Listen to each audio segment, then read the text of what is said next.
بسم اللہ الرحمن الرحیم۔ ایپیسوڈ 1۔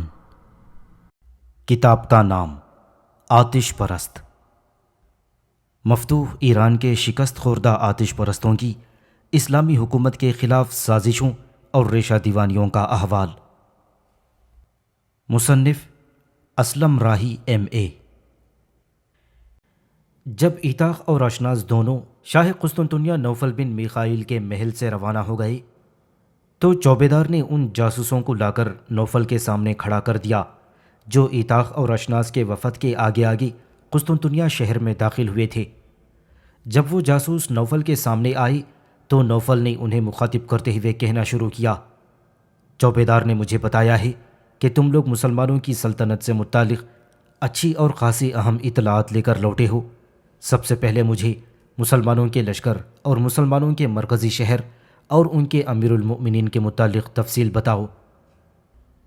اس پر ان جاسوسوں نے لمحہ بھر کے لیے ایک دوسرے کی طرف دیکھا، پھر ان میں سے ایک نوفل بن میخائیل کو مخاطب کر کے کہہ رہا تھا، مالک، جہاں تک مسلمانوں کے امیر ابو الاسحاق معتصم کا تعلق ہے تو یہ ہارون رشید کا بیٹا ہے۔ اپنی اولاد میں ہارون رشید سب سے زیادہ معتصم ہی کو پسند کرتا تھا، اسی سے محبت کرتا تھا۔ اپنی اولاد میں جب کوئی چیز وہ تقسیم کرتا تو سب سے زیادہ حصہ معتصم کو دیا کرتا۔ کہتے ہیں کہ اسے پڑھنے لکھنے کا کوئی زیادہ شوق نہ تھا، لڑکپن میں ہی اس نے کھیل کود کے اندر اپنا وقت صرف کیا۔ بہرحال وہ لکھ پڑھ سکتا ہے، ہاں اس کے زیادہ رجحان کھیل کود اور عسکری تربیت کی طرف تھا، لیکن ہارون رشید کے دور کی صحبتوں میں پرورش پائی تھی، لہٰذا اب وہ صاحب علم بھی ہے اور اس بنا پر اس کی واقفیت اور اس کا علم بہت وسیع ہے۔ ساتھ ہی انتہائی تنومند پہلوان اور انتہا درجے کا بہادر شخص ہے، سپہ سالاری کی اعلیٰ درجے کی قابلیت بھی رکھتا ہے، تیغ زنی اور دوسرے تجربات محاربت میں اپنا کوئی ثانی نہیں رکھتا۔ اس کے مرکزی شہر میں قیام کے دوران ہم نے یہ بھی سنا ہے کہ اگر اس کے بازو پر کوئی کاٹے تو اسے کوئی تکلیف نہیں ہوتی۔ ہم نے تو یہ بھی سنا ہے کہ اس پر نیزے کی انی کا بھی کوئی اثر نہیں ہوتا۔ اس کے متعلق ہم نے یہ بھی سنا ہے کہ وہ اپنی 2 انگلیوں میں آدمی کے پہنچے کی ہڈی تک دبا کر توڑ دیتا ہے۔ بہرحال ہم نے اسے خود بھی دیکھا ہے، انتہائی تنومند بہادر اور زور آور شخص ہے۔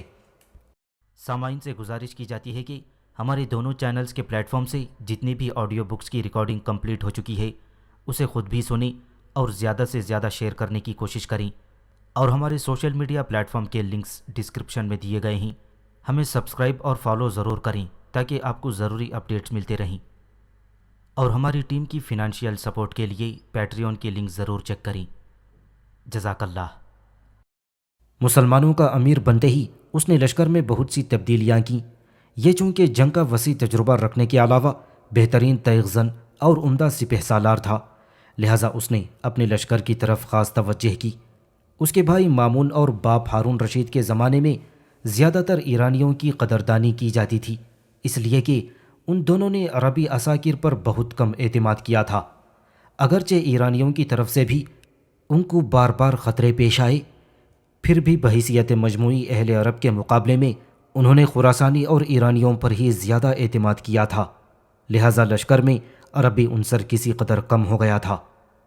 معتصم نے ایک نیا قدم اٹھایا۔ اس کا تجربہ تھا کہ اس کے بھائی مامون کے دور میں عربی اور ایرانی ایک دوسرے کے خلاف برسر پیکار رہے، لہٰذا اس نے ترکوں کو اپنے لشکر میں بھرتی کرنا شروع کیا۔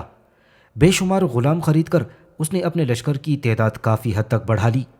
بغداد میں چونکہ عربی اور ایرانی ایک دوسرے سے برسر پیکار رہتے تھے، لہٰذا اس نے بغداد سے 90 میل کے فاصلے پر دریائے دجلہ کے کنارے سامراہ نام کا ایک نیا شہر آباد کر لیا۔ اس شہر میں اس نے اپنے لشکریوں کو متمکن کیا۔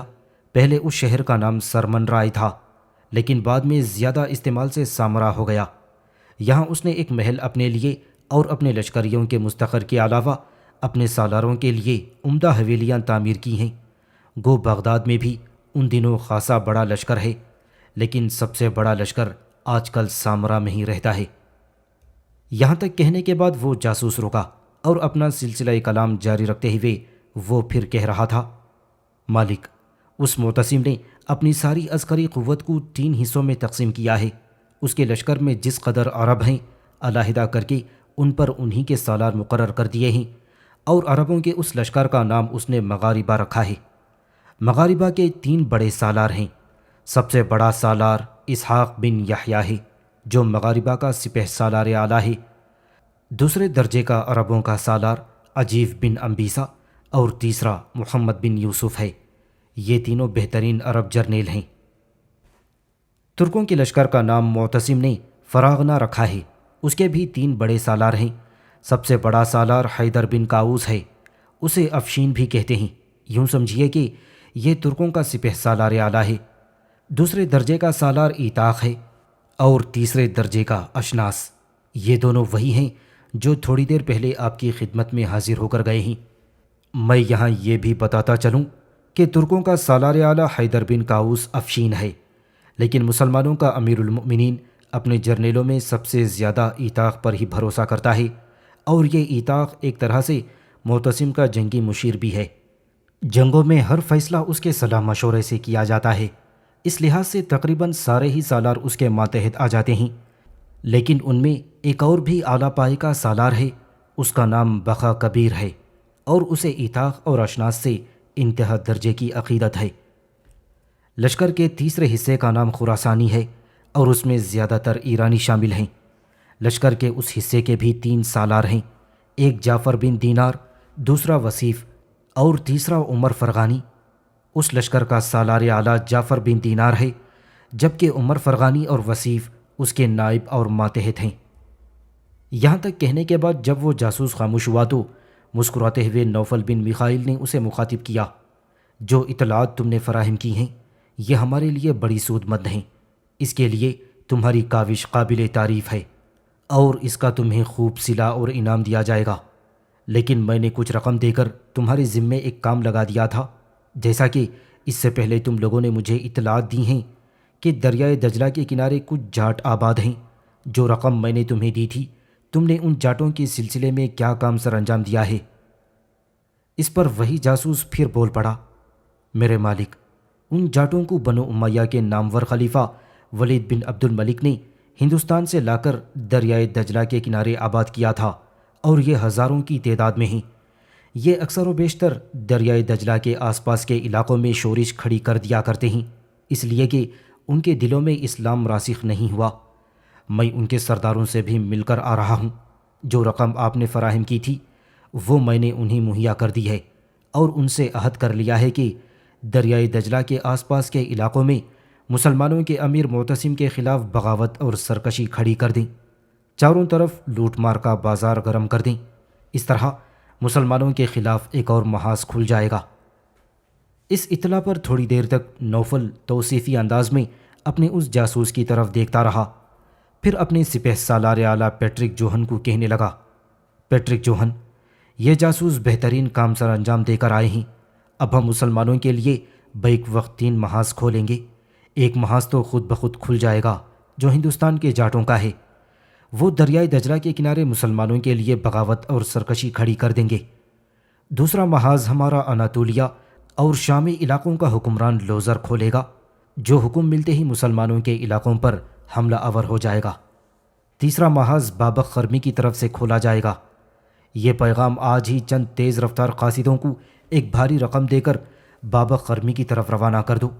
انہی قاصدوں کو بھیجنا جو آج سے پہلے بابق خرمی کے پاس جاتے رہے ہیں اور ہمارے اور بابق خرمی کے درمیان پیغام رسانی کا کام سر انجام دیتے رہے ہیں۔ بابق خرمی کو پیغام بھیجواؤ کہ وہ اپنے مسکن سے نکل کر مسلمانوں کے علاقوں پر حملہ آور ہو جائے، دور دور تک بستیوں اور شہروں کو برباد کرتا چلا جائے، اور آس پاس کے مسلمانوں کے جتنے قلعے ہیں ان کو گراتا چلا جائے۔ اس طرح جب مسلمانوں کے خلاف 3 محاذ کھلیں گے تو از خود وہ بھی اپنی طاقت کو 3 حصوں میں تقسیم کریں گے۔ اس طرح ہم ان کو اپنے ساتھ الجھاتے رہیں گے۔ جب دیکھیں گے کہ ان کی طاقت کمزور ہو گئی ہے تو آخری ضرب میں خود ان پر لگانے کے لیے قسطنطنیہ سے ان کے علاقوں کی طرف کوچ کروں گا۔ یہاں تک کہنے کے بعد نوفل پھر تھوڑی دیر کے لیے رکا۔ اس کے بعد اس نے دوبارہ اپنے سپہ سالار اعلیٰ پیٹرک جوہن کو مخاطب کیا، پیٹرک، ان دو لڑکیوں کو ہمارے سامنے لاؤ جنہیں ہم ایک عرصے سے مسلمانوں کے خلاف کام کرنے کے لیے تربیت دے رہے ہیں۔ ان کے کام کی ابتدا بھی ہونے والی ہے۔ پیٹرک جوہن نے اپنے ایک چھوٹے سالار کو حکم دیا، جس کے جواب میں وہ بھاگتا ہوا چلا گیا۔ تھوڑی دیر کے بعد اس کے ساتھ دو لڑکیاں آئیں جو انتہا درجے کی خوبصورت، پرکشش اور دراز قد تھیں۔ ان کے ساتھ ڈھلتی ہوئی عمر کا ایک شخص بھی تھا۔ تینوں کو نوفل کے سامنے لا کر کھڑا کر دیا گیا تھا۔ نوفل تھوڑی دیر تک بڑے غور سے ان لڑکیوں کی طرف دیکھتا رہا، پھر لمحہ بھر کے لیے اس کی نگاہیں اس ڈھلی ہوئی عمر کے شخص پر جم گئی تھیں جو ان لڑکیوں کے ساتھ آیا تھا۔ کچھ دیر سوچا، پھر وہ تینوں کو مخاطب کرتے ہوئے کہہ رہا تھا، جس کام کے لیے تمہارا انتخاب کیا گیا ہے اس کام کی ابتدا ہونے والی ہے۔ تم تینوں آج ہی ایک محافظ دستے کے ساتھ ہمارے اناتولیہ اور شامی علاقوں کے حاکم لوزر کی طرف روانہ ہو جاؤ گے۔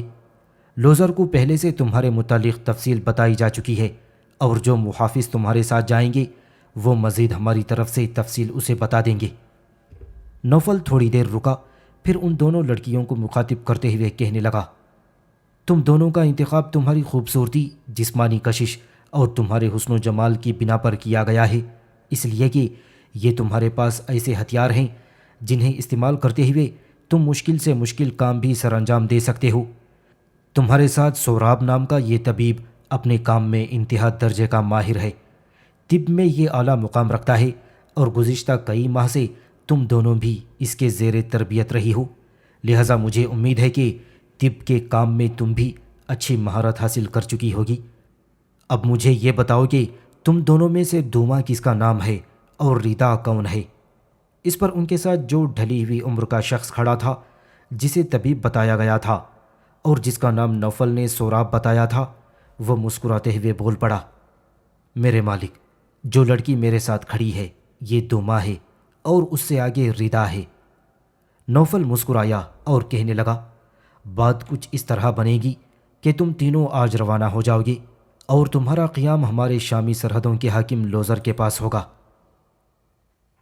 تمہارے وہاں پہنچنے کے بعد جب لوزر کو ہماری طرف سے اشارہ ملے گا تو لوزر مسلمانوں کے علاقوں پر حملہ آور ہوگا۔ مسلمانوں کی کچھ بستیوں کو وہ پوری طرح تباہ و برباد کر دے گا، وہاں کے مکینوں کو پوری طرح قتل کر کے بستی کو جلا کر خاکستر کر دے گا۔ اس طرح کچھ مزید بستیوں پر بھی تباہی پھیلائے گا، اور ان بستیوں کے متاثرہ لوگ ظاہر ہے مسلمانوں کے مرکزی شہر سامراہ کا رخ کریں گے۔ تم تینوں بھی ان لوگوں میں شامل ہو جانا، اور جو بستی بالکل نابود کر دی جائے گی تم اپنے آپ کو اس بستی کا ظاہر کرنا۔ ان علاقوں میں داخل ہونے کے بعد دوما اور ریدا تم اپنے آپ کو سگی بہنیں ظاہر کر دو گی اور سوراب کو اپنا باپ بتاؤ گی۔ مسلمانوں کے مرکزی شہر سامراہ میں پناہ حاصل کرنے کے بعد تم تینوں اپنے کام کی ابتدا کرنا۔ مسلمانوں کے کسی سالار سے استدعا کرنا کہ تم تینوں لشکر میں شامل ہو کر زخمیوں کی دیکھ بھال کرتے ہوئے اپنا قومی فریضہ ادا کرنا چاہتے ہو، اور تمہاری اس پیشکش کو میرا خیال ہے قبول کر لیا جائے گا۔ ایک بار تم تینوں کسی لشکر میں شامل ہو گئی تو وہاں کام کرنا تمہارے لیے آسان اور سہل ہو جائے گا، اور جب تم ایسا کرنے میں کامیاب ہو جاؤ تو پھر تم تینوں اپنے کام کی ابتدا اس طرح کرو گے کہ لشکر کے اندر مسلمانوں کے جرنیلوں اور سالاروں سے رابطہ رکھنا، چھوٹے سالاروں کو بالکل نظر انداز کرنا، اور بڑے سالاروں کو جن کی معتصم کی نگاہوں میں بڑی قدر و قیمت ہو انہیں اپنا نشانہ بنانا اور انہیں معتصم کے خلاف بغاوت پر اکسانا۔ اگر تم معتصم کے خلاف چند جرنیلوں کو بغاوت پر اکسانے میں کامیاب ہو گئیں تو یاد رکھنا تمہارا یہ کام ایک سالار کے بہترین معرکے اور فتح سے بھی زیادہ اہمیت کا حامل ہوگا۔ اس کے ساتھ ہی نوفل اپنی جگہ پر اٹھ کھڑا ہوا اور ان دونوں لڑکیوں اور سوراب کی طرف دیکھتے ہوئے کہنے لگا، میں اب اس مجلس کو ختم کر رہا ہوں۔ پیٹرک تمہیں اپنے ساتھ لے جائے گا، یہ مزید تفصیل سے بھی تمہیں آگاہ کر دے گا اور ساتھ ہی تمہاری روانگی کا بھی اہتمام کر دے گا۔ اس کے ساتھ ہی نوفل نے وہ مجلس ختم کرتے ہوئے اپنے اہل خانہ کے ساتھ اپنے قصر کا رخ کر لیا تھا۔ ایتاخ اور اشناس دونوں یہودی ملاح تورون کے ساتھ سمندر کے ساحل پر اس کشتی کے قریب آن کھڑے ہوئے تھے جس کے ذریعے وہ اناتولیہ کے ساحل سے قسطنطنیہ شہر کی طرف آئے تھے۔ سورج اب اپنی ذات کے خرمن میں خود آگ لگاتا ہوا دور مغرب میں غروب ہو چکا تھا۔ اس وقت ہپوڈورم کے میدان میں دائیں جانب سرچیوس کے گرجے کی عمارت اس طرح کھڑی تھی جیسے ظلمت خانہ خس و خاشاک میں چپ کی پتھریلی چاپ کے اندر کوئی شکستہ اہرام کھڑا ہو۔ میدان کے شمال مغرب میں ہایا صوفیہ کا گرجا ایسا اداس اور افسردہ لگ رہا تھا جیسے نردبان وقت اور عمر الرواں کے آخری زینے پر خود فراموشی کے لمحوں نے اداسی کی ردا اوڑھ لی ہو۔ قسطنطنیہ کی شاہراہیں عہد ماضی سے وابستہ گمبھیر یادوں اور بے ارادہ بھاگتے قلم کی طرح اداس ہونا شروع ہو گئی تھیں۔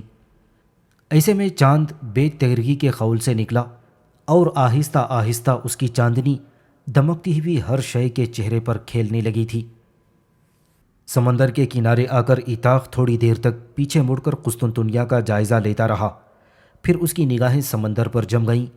ایسے میں تورون نے اسے مخاطب کیا، محترم ایتاخ، ہمیں چلنا چاہیے۔ ایتاخ چونکا اور پھر کہنے لگا، ہاں ہمیں چلنا چاہیے۔ اس کے ساتھ ہی ایتاخ اور اشناس کشتی میں جا کر بیٹھے جہاں پہلے سے 2 ملاح بیٹھے ہوئے تھے۔ ان کے بعد تورون بھی کشتی میں بیٹھ گیا۔ تورون کے اشارے پر ملاح کشتی کو حرکت میں لائے تھے۔ بحیرہ باسفورس میں پرفکپو نام کے بڑے جزیرے کے ساحل پر آ کر کشتی رک گئی۔ کشتی رکنے کے بعد تورون نے ایک بار پھر ایتاخ کو مخاطب کیا، ایتاخ میرے محترم، میری تجویز یہ ہے کہ آپ اکیلے میرے ساتھ چلیں، اپنے ساتھی اشناس کو میرے ملاحوں کے ساتھ بھجوا دیں۔ آپ کے جو ساتھی مہمان خانے میں ٹھہرے ہوئے ہیں، یہ ملاح اشناس کے ساتھ ان کو وہاں سے نکال کر کشتی میں لا کر بٹھاتے ہیں، اور اتنی دیر تک میں اور آپ بھی اپنی مہم سے فارغ ہو جائیں گے۔ ایتاخ نے اس تجویز سے اتفاق کیا۔ پھر اشناس دوسرے ملاحوں کے ساتھ اپنے ساتھیوں کو لانے مہمان خانے کی طرف چلا گیا، جبکہ ایتاخ چپ چاپ تورون کے ساتھ ہو لیا تھا۔ جزیرے میں تھوڑا سا آگے جا کر تورون نے ایک دروازے پر دستک دی۔ تھوڑی دیر بعد دروازہ کھلا۔ دروازہ کھولنے والا ایک نوجوان تھا۔ تورون کو دیکھتے ہی وہ احتراماً ایک طرف ہٹ کر کھڑا ہو گیا۔ تورون اندر داخل ہو گیا۔ دروازہ کھولنے والے نوجوان کا نام تورک بتاتے ہوئے ایتاخ سے اس کا تعارف کروایا۔ تورک نام کے اس نوجوان نے دروازہ پہلے کی طرح بند کر دیا اور دونوں کو لے کر آگے بڑھ گیا۔ اب آگے آگے تورک، اس کے پیچھے پیچھے تورون، اور تورون کے پیچھے ایتاخ تھا۔ تھوڑی دیر بعد وہ ایک ایسے کمرے میں داخل ہوئے جس میں روشنی ہو رہی تھی۔ تورک اور تورون اس کمرے میں داخل ہوئے جبکہ ایتاخ باہر ہی کھڑا تھا۔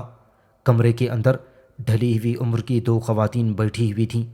ان میں سے ایک کو مخاطب کرتے ہوئے تورون کہنے لگا، مستونہ، میری بہن، میں نے تمہارے اور تمہاری بیٹی ایکاسیا کے یہاں سے بحفاظت نکلنے کا اہتمام کر لیا ہے۔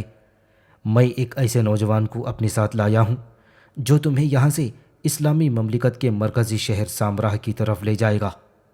اس کے ساتھ ہی تورون نے جب مڑ کر دیکھا اور ایتاخ کو کمرے میں نہ پایا، تب پریشان سا ہو کر وہ دروازے پر آیا۔ ایتاخ ابھی تک باہر ہی کھڑا ہوا تھا۔ اسے مخاطب کر کے تورون کہنے لگا، ایتاخ میرے عزیز، تم یوں اجنبیوں کی طرح باہر کیوں کھڑے ہو؟ میں تو سمجھا تھا کہ تم میرے پیچھے پیچھے کمرے میں داخل ہو چکے ہو۔ اندر آ جاؤ۔ اور پھر جو ہی ایتاخ اس کمرے میں داخل ہوا، عین اس کمرے کے اندرونی دروازے سے ایک لڑکی اس طرح داخل ہوئی جیسے دھندلکوں سے اجالوں میں آتی ہو، اور ساری دوشیزگی کو سمیٹتی ہوئی رنگ و نگہت و نور میں کسی نئی اور انوکھی دنیا کی رہنے والی مخلوق اس کمرے میں داخل ہوئی ہو۔ ایتاخ نے ایک اچڑتی ہوئی نگاہ اس پر ڈالی۔ اسے دیکھ کر وہ دنگ رہ گیا تھا کہ یہ پری جمال پیکر شفق کی سرخ رنگت لپیٹے نرم و نازک لطیف کرن کی طرح کمرے میں داخل ہوئی ہو۔ اندر داخل ہوتے ہی تورون کی طرف دیکھتے ہوئے وہ بول پڑی، آپ یوں اجنبی کی طرح کھڑے کیوں ہیں؟ نشست پر بیٹھ جائیں۔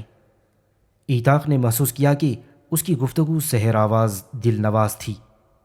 تورون ایک نشست پر بیٹھ گیا۔ ایتاخ کا بازو پکڑ کر اس نے اپنے قریب بٹھا لیا۔ اتنی دیر تک تورک نام کا وہ نوجوان جس نے دروازہ کھولا تھا وہ بھی نشست پر بیٹھ چکا تھا۔ جو لڑکی کمرے میں داخل ہوئی تھی وہ بھی پہلے سے کمرے میں بیٹھی دونوں عورتوں کے ساتھ بیٹھ گئی، اور پھر گفتگو کا آغاز تورون نے کیا۔ ایتاخ میرے عزیز، یہ جو لڑکی ابھی کمرے میں داخل ہوئی ہے یہی ایکاسیا ہے، اور اسی سے قسطنطنیہ کا شہنشاہ نوفل شادی کرنے کا خواہش مند ہے، لیکن ایکاسیا اسے ٹھکرا چکی ہے۔ ایکاسیا کے ساتھ اس کی ماں بیٹھی ہے، اس کا نام قسطنہ ہے۔ جس نوجوان نے دروازہ کھولا ہے اس کا نام تورک ہے، اور قسطنہ کے ساتھ اس کی ماں جوران بیٹھی ہوئی ہے۔ یہاں تک کہنے کے بعد تورون لمحہ بھر کے لیے رکا، اس کے بعد اپنا سلسلہ کلام پھر جاری رکھتے ہوئے کہہ رہا تھا، محترم ایتاخ، یہ قسطنہ اور تورک کی ماں جوران دونوں قریبی رشتہ دار ہیں۔ نوفل کے خوف سے قسطنطنیہ سے نکل کر قسطنہ اور اس کی بیٹی ایکاسیا نے انہی کے ہاں پناہ لی ہے۔ نوفل بن میخائیل کے عذاب اور اس کی سزا سے بچنے کے لیے قسطنہ نے اپنی بیٹی ایکاسیا کا نکاح تورک سے کرا دیا ہوا ہے۔ یہ اس پیش بندی کے تحت کیا گیا ہے کہ اگر کسی موقع پر ایکاسیا کو گرفتار کر کے نوفل کے سامنے پیش کیا جائے اور وہ اس کے ساتھ شادی کرنے کا خواہش مند ہو تو نوفل کو یہ بتایا جا سکے کہ ایکاسیا کا پہلے سے تورک کے ساتھ نکاح ہو چکا ہے اور یہ اس کی بیوی ہے۔ میں تمہیں یہ بھی بتاتا چلوں کہ تورک سے صرف اس کا نکاح ہوا ہے، ابھی تک رخصتی نہیں ہوئی، اور نہ ہی یہ دونوں میاں بیوی کی حیثیت سے رہ رہے ہیں۔ یہ نکاح صرف نوفل کی اذیت سے بچنے کے لیے احتیاط کے طور پر کیا گیا تھا۔ اس کے بعد ایکاسیا، قسطنہ، تورک اور جوران سے تورون نے تفصیل کے ساتھ ایتاخ اور اس کے ساتھ اشناس اور وفد کے دیگر اراکین کی قسطنطنیہ آنے کی تفصیل بتا دی۔ تورون جب خاموش ہوا تب بڑی شفقت سے ایتاخ کی طرف دیکھتے ہوئے قسطنہ کہنے لگی، ہمارے اجنبی اور محترم مہمان، تم اس طرح چپ کیوں ہو؟ کچھ بولو، اگر تم برا نہ مانو تو میں تمہیں بیٹا کہہ کر پکاروں، اس لیے کہ میرا کوئی بیٹا نہیں ہے۔ ایتاخ کے چہرے پر مسکراہٹ نمودار ہوئی اور وہ کہنے لگا، اگر آپ مجھے بیٹا کہہ کر پکاریں تو یہ میرے لیے سعادت ہوگی۔ قسطنہ بھی مسکرائی اور پھر کہنے لگی، میں تمہاری شکر گزار ہوں۔ ایتاخ اپنی جگہ پر کھڑا ہو گیا اور کہنے لگا، میں یہاں بیٹھنے نہیں آیا، آپ دونوں ماں بیٹی وقت ضائع مت کریں، ہمارے ساتھ چلیں، یہاں رک کر ہمیں وقت ضائع نہیں کرنا چاہیے، فوراً ہمیں یہاں سے کوچ کر جانا چاہیے۔ قسطنہ میری بہن، ایتاخ ٹھیک کہتا ہے، تم دونوں ماں بیٹی تیاری کرو، ہم یہیں انتظار کرتے ہیں، لیکن جلدی آنا۔ اس کے ساتھ ہی کیا قسطنہ اور ایکاسیا دونوں ماں بیٹی کی سواری کا اہتمام آپ نے کر دیا ہے؟ تورون کے چہرے پر خوشگوار مسکراہٹ نمودار ہوئی اور وہ کہنے لگا، میرے عزیز، آپ کو فکر مند ہونے کی ضرورت نہیں، اناتولیا کے ساحل تک کشتی میں آپ کے ساتھ چلوں گا۔ وہ استبل جس میں آپ کے گھوڑے باندھے گئے ہیں، اس استبل کے نگرانوں میں بھی ہمارے کچھ آدمی موجود ہیں، وہیں سے گھوڑے ملیں گے، آپ کو پریشان ہونے کی ضرورت نہیں۔ تورون کی گفتگو سے ایتاخ مطمئن ہو گیا تھا۔ کمرے میں خاموشی طاری رہی۔ تھوڑی دیر بعد قسطنہ ایکاسیا اس کمرے میں نمودار ہوئیں۔ دونوں اپنا کچھ سامان بھی اٹھائے ہوئے تھیں۔ ان کے پیچھے جوران تھی، اس نے بھی ان دونوں کا سامان اٹھایا ہوا تھا۔ تورون فوراً آگے بڑھا، اس نے ان تینوں سے سامان لے لیا اور پھر ایتاخ کو مخاطب کرتے ہوئے کہنے لگا، میرے عزیز، میرے خیال میں اب یہاں سے ہمیں کوچ کرنا چاہیے۔ اس دوران جوران باری باری قسطنہ اور ایکاسیا سے گلے ملی۔ تورک اپنی جگہ کھڑا رہا۔ پھر قسطنہ اور ایکاسیا کو لے کر تورون اور ایتاخ باہر آئے اور گھر کے دروازے تک جوران اور تورک انہیں چھوڑنے کے لیے آئے۔ باہر گھپ اندھیرا اور ویرانی تھی۔ چاروں آہستہ آہستہ چلتے ہوئے ساحل پر پہنچ گئے۔ کشتی میں اشناس اپنے وفد کے دیگر ارکان کے ساتھ بیٹھا ان کا انتظار کر رہا تھا۔ کشتی کے ایک طرف کچھ نشستیں خالی کر دی گئیں جن پر قسطنہ، ایکاسیا اور ایتاخ بیٹھ گئے تھے۔ پھر تورون بھی کشتی میں داخل ہوا اور اس کے کہنے پر ملاح چپو کو حرکت میں لائے اور کشتی بحیرہ باسفورس کے اناتولوی ساحل کی طرف بڑھ رہی تھی۔ تھوڑی دیر بعد وہ ساحل پر اترے۔ تورون ان کے ساتھ تھا۔ باقی ملاح کشتی میں بیٹھے رہے۔ سب شاہی استبل کے قریب آئے۔ تورون استبل میں داخل ہو گیا۔ تھوڑی دیر بعد ایتاخ اور اشناس کے وفد کے سارے گھوڑے باہر نکالے گئے۔ 2 فالتو گھوڑے بھی استبل کے منتظمین باہر لائے تھے۔ سب اپنے اپنے گھوڑوں پر سوار ہو گئے۔ ایتاخ کے کہنے پر قسطنہ اور ایکاسیا بھی اپنے گھوڑوں پر سوار ہو گئے۔ ایتاخ کے کہنے پر قسطنہ اور ایکاسیا بھی اپنے گھوڑوں پر سوار ہو گئی تھیں۔ تورون نے ان کا سارا سامان ان کے گھوڑوں کی خرزینوں میں ڈال دیا تھا۔ جب ایسا ہو چکا تب ایتاخ نے تورون کو الوداع کہا۔ اس کے بعد اس نے اپنے گھوڑوں کو ایڑ لگاتے ہوئے اسے ہانک دیا۔ اس کی طرف دیکھتے ہوئے باقی لوگ بھی اپنے گھوڑوں کو ہانک چکے تھے۔ یوں ایتاخ اپنے وفد کے اراکین کے علاوہ قسطنہ اور ایکاسیہ کے ساتھ بحیرہ باسفورس کے ساحل سے سامراہ شہر کا رخ کر رہا تھا۔ ایک روز آدھی رات کے قریب ایتاخ اپنے ساتھیوں کے ساتھ دریائے دجلہ کے کنارے سامراہ شہر میں داخل ہو گیا۔ اشناس کو اس نے اپنے دیگر ساتھیوں کے ساتھ مستقر کی طرف بھجوا دیا تھا۔ قسطنہ اور ایکاسیہ کو لے کر وہ آگے بڑھا، ایک جگہ رکا، اپنے گھوڑے سے اترا اور ایک حویلی کے دروازے پر اس نے دستک دی۔ اس کی طرف دیکھتے ہوئے قسطنہ اور ایکاسیہ بھی اپنے گھوڑوں سے اتر کھڑی ہوئی تھیں۔ اس موقع پر قسطنہ نے ایتاخ کو مخاطب کرتے ہوئے کہنا شروع کیا، ایتاخ میرے بیٹے، کیا یہ حویلی تمہاری ہے؟ رات کی چپ سناٹے اور چاندنی رات میں ایتاخ کے چہرے پر ہلکی سی مسکراہٹ نمودار ہوئی اور اس نے باری باری ایکاسیہ اور قسطنہ کی طرف دیکھتے ہوئے کہنے لگا، خاتون محترم، ایسی حویلی میرے مقدر میں کہاں؟ میں تو ایک معمولی لشکری ہوں۔ یہ حویلی ہمارے ایک سالار اعلیٰ اسحاق بن یحییٰ کی ہے، اور یہ ہماری سلطنت میں عربوں کا جو لشکر ہے وہ اس کے سالار اعلیٰ ہیں۔ ایتاخ کو بولتے بولتے خاموش ہو جانا پڑا، اس لیے کہ خدشات بھری آواز میں قسطنہ کہہ رہی تھی، بیٹے، کیا یہاں تمہاری اپنی کوئی رہائش گاہ نہیں جو تم ہمیں کسی اور کے ہاں ٹھہرا رہے ہو؟ نہ جانے یہ ہماری حفاظت کا ذمہ بھی لے گا یا نہیں، اور پھر یہ بھی پتہ نہیں کہ یہ ہمارے ساتھ کیسا سلوک کرتے ہیں۔ ایتاخ نے ہلکا سا ایک قہقہہ لگایا اور پھر کہنے لگا، خاتون محترم، آپ کس قسم کی گفتگو کرتی ہیں؟ میں نے آپ کی حفاظت، آپ کی عزت و عصمت کی پاسبانی کی ذمہ داری قبول کی ہے، اس لحاظ سے میں اب دونوں کا محافظ اور امین ہوں۔ میں آپ کو ایسی جگہ ٹھہراؤں گا جہاں رہتے ہوئے آپ اپنائیت محسوس کریں گی۔ ایتاخ کو کہتے کہتے خاموش ہو جانا پڑا، اس لیے کہ عین اس لمحے حویلی کے دروازے کے اندر سے کسی کی آواز سنائی دی۔ کون ہے؟ ایتاخ کے چہرے پر مسکراہٹ نمودار ہوئی اور کہنے لگا، محترم اسحاق بن یحییٰ، دروازہ کھولیں، میں ایتاخ ہوں۔ دروازہ فوراً کھل گیا۔ ڈھلی ہوئی عمر کا ایک شخص دروازے پر کھڑا تھا۔ ایتاخ کو دیکھتے ہی اس نے اپنے دونوں بازو پھیلا دیے تھے۔ ایتاخ آگے بڑھا اور وہ شخص جس کا نام اسحاق بن یحییٰ لیا گیا تھا اور جو عربوں کے لشکر کا سالار اعلیٰ تھا، اس نے ایتاخ کو اپنے ساتھ لپٹا لیا تھا، اور پھر علیحدہ ہونے کے بعد ایتاخ نے اسے مخاطب کیا، محترم ابن یحییٰ، میرے ساتھ کچھ معزز مہمان ہیں۔ آپ جانتے ہیں ایک موقع پر آپ نے مجھے اپنی حویلی کے ایک حصے میں رہنے کی ترغیب دی تھی۔ حویلی کا وہ حصہ 3-4 کمروں پر مشتمل ہے۔ اگر وہ حصہ میں اب آپ سے مانگوں تو آپ کا کیا جواب ہوگا؟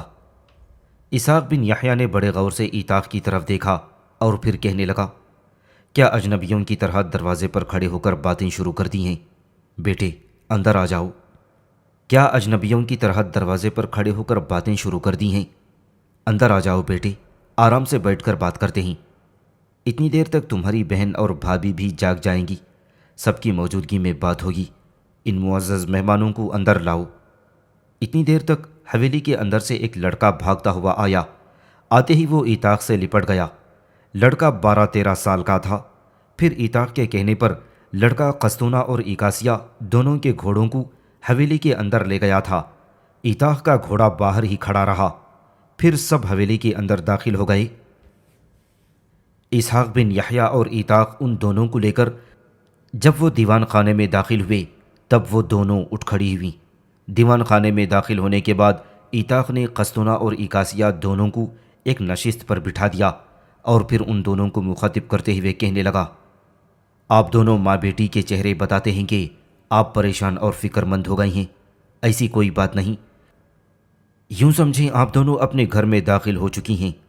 یہ خاتون جو پہلے دیوان خانے میں بیٹھی ہوئی تھیں، ان کا نام غمران ہے۔ یہ میرے محترم اسحاق بن یحییٰ کی بیوی ہیں، اور میں انہیں ماں کہہ کر مخاطب کرتا ہوں۔ ان کے ساتھ جو لڑکی ہے یہ میری بہن اور اسحاق بن یحییٰ کی بیٹی ہے، نام اس کا عمیمہ ہے۔ میں یہاں آپ دونوں ماں بیٹی کو یہ بھی بتاتا چلوں کہ اشناس نام کا جو سالار میرے ساتھ قسطنطنیہ گیا ہوا تھا، عمیمہ کی منگنی اس سے ہو چکی ہے۔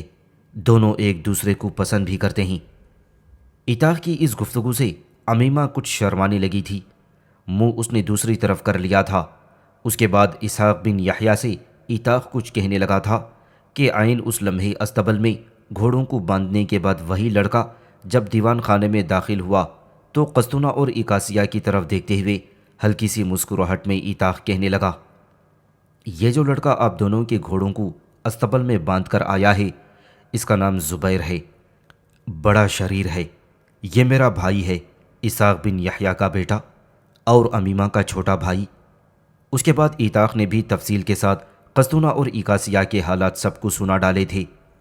جب اتاق خاموش ہوا تب اسحاق بن یحییٰ اپنی جگہ سے اٹھا، ان دونوں ماں بیٹی کی طرف گیا۔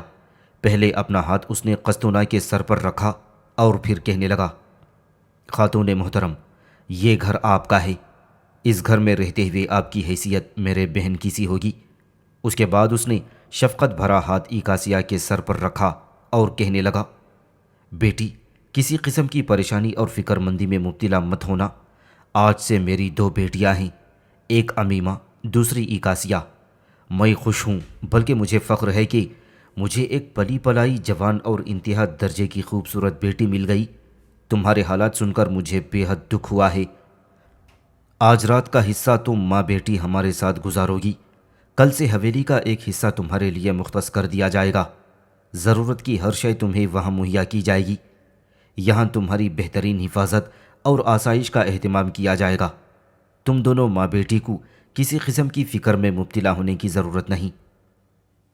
اسحاق بن یحییٰ کے بعد غمران اور امیمہ بھی اپنی جگہ سے اٹھیں اور باری باری اکاسیہ اور قسطنہ سے ملی، انہیں تسلی دی، اور اس موقع پر اتاق نے زبیر کو مخاطب کیا، زبیر میرے بھائی، آج سے تمہاری بھی دو بہنیں ہیں، امیمہ اور اکاسیہ، اور تمہیں ایک پھوپھی بھی مل گئی ہے، یعنی اکاسیہ کی ماں، نام اس کا قسطنہ ہے۔ اب تم ایسا کرو، واپس استبل میں جاؤ، اپنی پھوپھی اور بہن کے گھوڑوں کے ساتھ جو سامان بندھا ہوا ہے وہ یہاں دیوان خانے میں لے کر آؤ، اور گھوڑوں کی زینیں اتار کر ان کے دانے چارے کا اہتمام کرو۔ زبیر مسکراتا ہوا بھاگتا ہوا باہر چلا گیا تھا۔ اس کے جانے کے بعد غمران قسطنہ کے پاس اور امیمہ اکاسیہ کے پاس ہو بیٹھیں۔ پھر امیمہ نے اکاسیہ کے کان میں سرگوشی کی، اس حویلی میں اکیلی تھی، میری کوئی بہن نہیں تھی جس کے ساتھ کہ میں اٹھتی بیٹھتی، جس کے ساتھ میں کھیلتی۔ میری عزیز بہن، تمہارے آنے سے میں کس قدر خوش ہوں، اس کا اندازہ نہ تم کر سکتی ہو اور نہ اپنی اس خوشی کو میں الفاظ میں بیان کر سکتی ہوں۔ میں اس لحاظ سے بھی خوش قسمت ہوں کہ میری بہن مجھ سے کہیں زیادہ خوبصورت ہے۔ بہت کم لڑکیاں تم جیسی خوبصورت اور پرکشش ہوں گی۔ دیکھو اپنے چہرے پر تم نے جو پریشانی کی لہریں بچھا رکھی ہیں انہیں دور کر دو۔ یہ تمہارا اپنا گھر ہے، تمہاری اپنی حویلی ہے، اس میں جس طرح میں اپنے ماں باپ کے ساتھ محفوظ ہوں، اس طرح آج کے بعد تم بھی یہاں محفوظ اور مامون ہو۔ اکاسیہ امیمہ کی اس گفتگو سے بہت خوش ہوئی تھی۔ مسکراتے ہوئے اس نے امیمہ کو اپنے ساتھ لپٹا لیا تھا۔ ان کی اس گفتگو اور حرکات کو دیکھتے ہوئے سارے بے پناہ خوشی کا اظہار کر رہے تھے۔ اسی وقت زبیر کمرے میں داخل ہو گیا۔ سارا سامان اس نے قسطنہ اور اکاسیہ کے سامنے رکھ دیا اور پھر اتاق کو مخاطب کرتے ہوئے کہنے لگا، برادر محترم، میں نے سارا سامان تو کمرے میں رکھ دیا ہے، گھوڑوں کی زینیں اتار کر ان کے دانے چارے کا بندوبست کر آیا ہوں، اب بتائیں مجھے اور کیا کرنا چاہیے۔ جواب میں اتاق مسکرا دیا، اپنی جگہ سے اٹھا، زبیر کا شانہ تھپ تھپایا اور کہنے لگا، بس میرے بھائی، تم نے جو کام کر دیا ہے اتنا ہی کافی ہے، اس کے لیے میں تمہارا شکر گزار ہوں۔ پھر اتاق نے اسحاق بن یحییٰ کی طرف دیکھتے ہوئے کہنا شروع کیا، محترم ابن اسحاق، اب میں چلتا ہوں، رات کا باقی حصہ یہ دونوں ماں بیٹی آپ کے حصے میں گزار دیں گی، کل سے حویلی کا جو حصہ آپ مجھے دینا چاہتے ہیں اس میں ان دونوں کو منتقل کر دیا جائے تاکہ یہ دونوں ماں بیٹی اپنی مرضی اور آسائش کے مطابق اپنی زندگی گزار سکیں۔ اس کے ساتھ ہی اتاق نے اسحاق بن یحییٰ اور زبیر سے مصافحہ کیا۔ غمران، امیمہ، قسطنہ اور اکاسیہ سے اس نے اجازت لی اور پھر وہ وہاں سے چلا گیا۔